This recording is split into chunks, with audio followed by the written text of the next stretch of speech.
ಕುಳೆಯಿಂದ ಮೋಲಂ ಕಡೆಗೆ ಹೋಗುವ ರಸ್ತೆಯ ಶಿಗ್ಗಾಂವ್ ಬಳಿ ಸಂಭವಿಸಿದ ದ್ವಿತೀಯ ಅಪಘಾತದಲ್ಲಿ ಅನ್ಮೋಡ್ ಸಮೀಪದ ವಿರಂಜೋಳ್ ಗ್ರಾಮದ ಮಷ್ಣು ವೆಂಕು ಗವಾಡ ವಯಸ್ಸು 35 ಸ್ಥಳದಲ್ಲಿಯೇ ಸಾವನ್ನಪ್ಪಿದ್ದಾರೆ.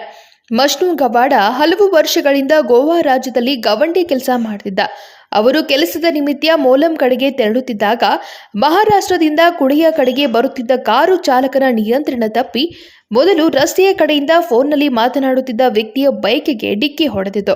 ಆದರೆ ಅದೃಷ್ಟವಶಾತ್ ಆ ಬೈಕ್ ಸವಾರ ಕಾರು ತಲುಪುವ ಮುನ್ನ ಜಿಗಿದ ಕಾರಣ ಜೀವ ಉಳಿಸಿಕೊಳ್ಳಲು ಸಾಧ್ಯವಾಯಿತು. ಅದಾದ ಬಳಿಕ ಆ ಕಾರು ಮುಂದೆ ಹೋಗಿ ಮಷ್ಣು ಗವಾಡ ಸವಾರರಾಗಿದ್ದ ಬೈಕ್ಗೆ ಡಿಕ್ಕಿ ಹೊಡೆದಿದ್ದು ಗಂಭೀರ ಗಾಯದಿಂದ ಅವರು ಸ್ಥಳದಲ್ಲಿಯೇ ಮೃತಪಟ್ಟಿದ್ದಾರೆ. ಈ ಘಟನೆ ಕುರಿತಂತೆ ಕುಳೆ ಪೊಲೀಸ್ ಠಾಣೆಯಲ್ಲಿ ಪ್ರಕರಣ ದಾಖಲಾಗಿದೆ. Nikhil Asurkar, KMM Kannada news, Ramanagar.